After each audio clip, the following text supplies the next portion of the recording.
All right, welcome to our latest Swampcast. We are in Studio 54, not the famous one in New York, but the one in the bowels of the St. Pete Times Forum, where Florida took care of business tonight, really played well, especially in the first half, and destroyed California Santa Barbara. You know, it's funny, the first quote from Bob Williams, their coach, was, "They're pretty good."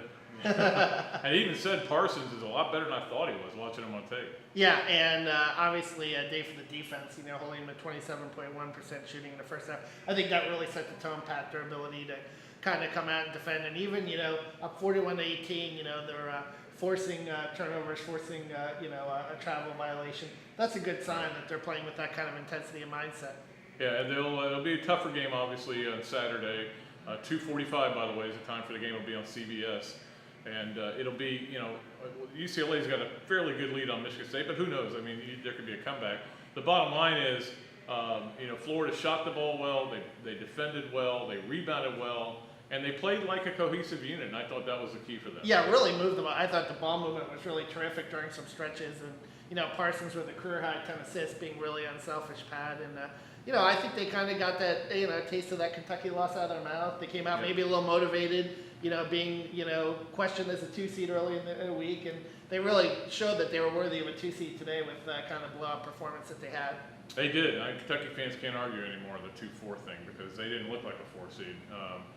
Did pull out their win. They'll play tomorrow 12-15, and we'll have to get over here for that game against West Virginia, but we'll see if Florida can get it done. They certainly, if they play like they did tonight, yes, they can. But one thing that Santa Barbara did not have is any inside presence. I mean, they had this 7'3" kid who couldn't shoot a lick. He did block a couple of shots, but they didn't have a go-to guy down there. And that's where Florida kills you, is they go inside out and they get points in transition. Yeah, but I thought, UCSB, they also kind of sagged down there. I thought Vernon Macklin did a pretty good, much better job of recognizing the double teams tonight. He kicked the ball out well. He kind of reversed the ball, moved the ball over. Still had 10 points on 4 or 5 shooting, but his shot selection was much better. He didn't try to force things. And I think you'd say that about a lot of players tonight. Kenny Boynton didn't try to force things. Irving didn't, other than that, maybe that one full court pass, other than that. And, they did a better job executing on the fast break and then doing the things they need to do to pull out that win. But the competition, we know, will get a whole lot tougher on Saturday. And, of course, Billy able to play his bench pretty much the second half of the second half and even get Kyle McClanahan in there on St. Patrick's Day. That was good.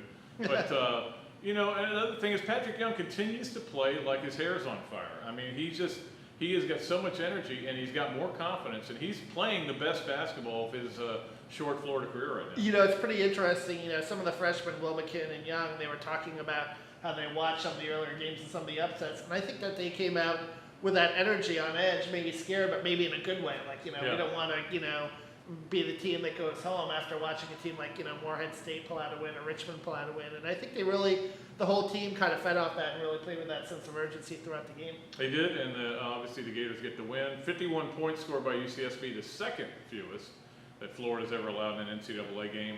And I think it's the 23rd win for Billy Donovan in an NCAA tournament game. Yeah, 23-8, not a bad record. So what are your thoughts about Saturday, Pat? Well, I mean, let's just assume it's UCLA. They've got a kid out there who they listed 305. He's 405. And he's gigantic, but he's a force in there. I think Florida will try to run and wear him down. But both those teams, whoever comes out, have struggled this year.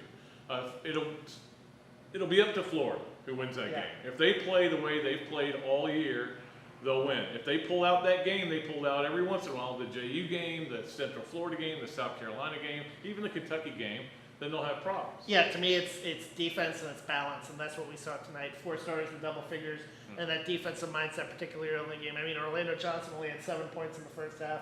By the time he got going, it was way too late, so they really did a good job of clamping down on him. After those first 5 to start the second half, his points the rest of the way were irrelevant. He was kind of in a get mine mode, but he's a good player, don't get me wrong. I like his game a lot, and if you read my column, he's been through a lot. So you felt bad for him. He was very distraught after the game. Felt bad for not only both those guys were very distraught. But we'll see how the Gators do. We'll come back with our next Swampcast Saturday. The game, again, at 2:45 on CBS, so look forward to that. Good deadline game for us. We like that. Until next time, Kevin Brockway, Pat Dooley, the Gainesville Sun saying so long from the Sunshine State.